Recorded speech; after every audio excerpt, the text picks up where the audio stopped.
Bismillahirrahmanirrahim. Assalamualaikum warahmatullahi wabarakatuh. Alhamdulillahi rabbil alamin.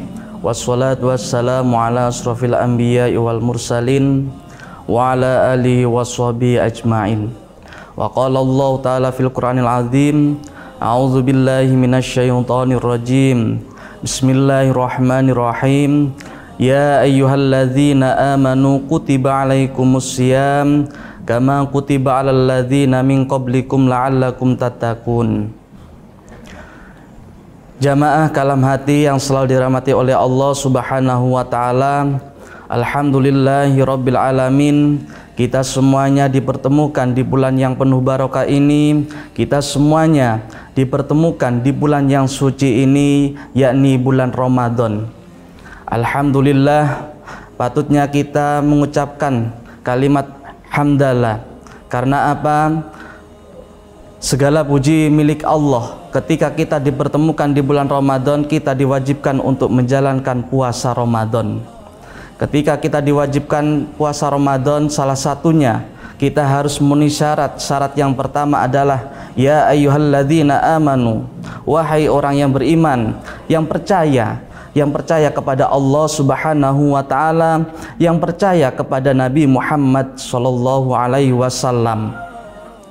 Salah satunya orang yang percaya kepada Allah, orang yang percaya kepada Nabi Muhammad, orang tersebut disebut Hanifah Muslim. Yang pertama adalah Muslim. Jadi jamaah kalam hati yang dirahmati Allah Subhanahu wa taala, syarat yang pertama adalah seseorang yang mengucapkan kalimat syahadat asyhadu alla ilaha illallah wa asyhadu anna muhammadar rasulullah, atau bisa disebut dengan orang muslim. Yang kedua, syarat yang kedua adalah balik. Balik adalah seseorang yang sudah mempunyai kewajiban. Salah satunya orang yang balik, biasanya kalau perempuan sudah mengalami yang namanya menstruasi. Kalau laki-laki sudah mengalami yang namanya mimpi basah. Berarti orang yang sudah mengalami menstruasi atau balik, berarti orang tersebut diwajibkan untuk menjalankan ibadah puasa. Yang ketiga adalah akil atau berakal. Jadi jamaah kalam hati yang selalu dirahmati oleh Allah Subhanahu wa taala, orang yang berakal berarti orang tersebut sudah memiliki kewajiban untuk menjalankan ibadah puasa.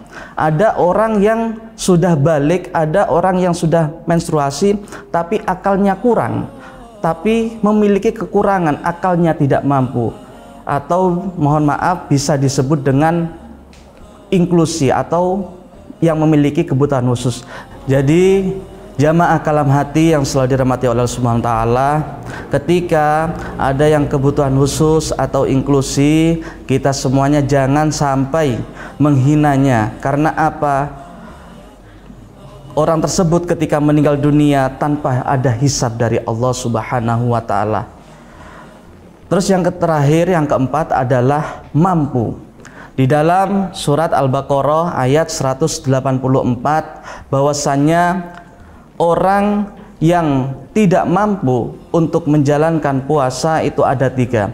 Yang pertama adalah musyafir atau orang yang berpergian jauh. Yang kedua adalah orang ketika itu keadaan sakit. Yang ketiga adalah orang yang memang benar-benar tidak mampu.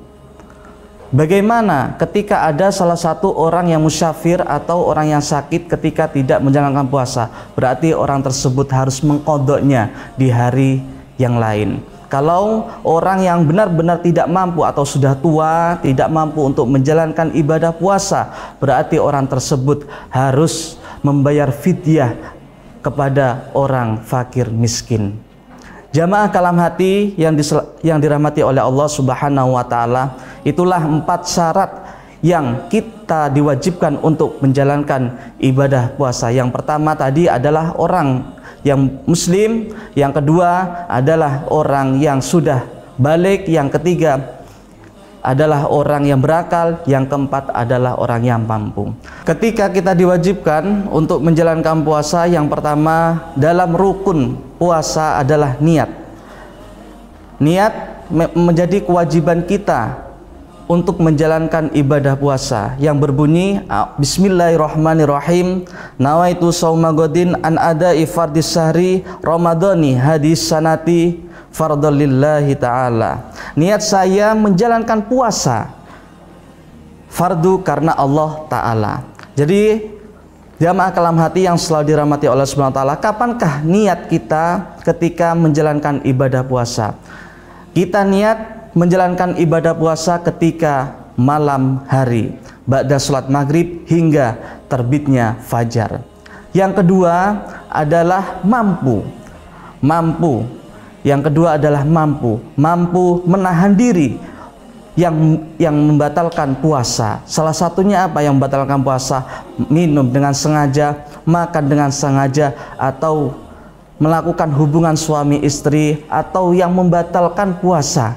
Jadi anak-anakku sekalian, atau kalam hati yang selalu dirahmati oleh Allah Subhanahu wa Ta'ala, itulah seseorang yang diwajibkan untuk menjalankan ibadah puasa harus memenuhi syarat dan harus menjalankan rukun yang memang menjadi kewajiban kita, yang memang menjadi hukum fikih kita untuk sahnya menjalankan ibadah puasa. Mungkin hanya itu yang dapat saya sampaikan, kurang lebihnya mohon maaf. Wallahul muwaffiq ila aqwamit thoriq. Wassalamualaikum warahmatullahi wabarakatuh.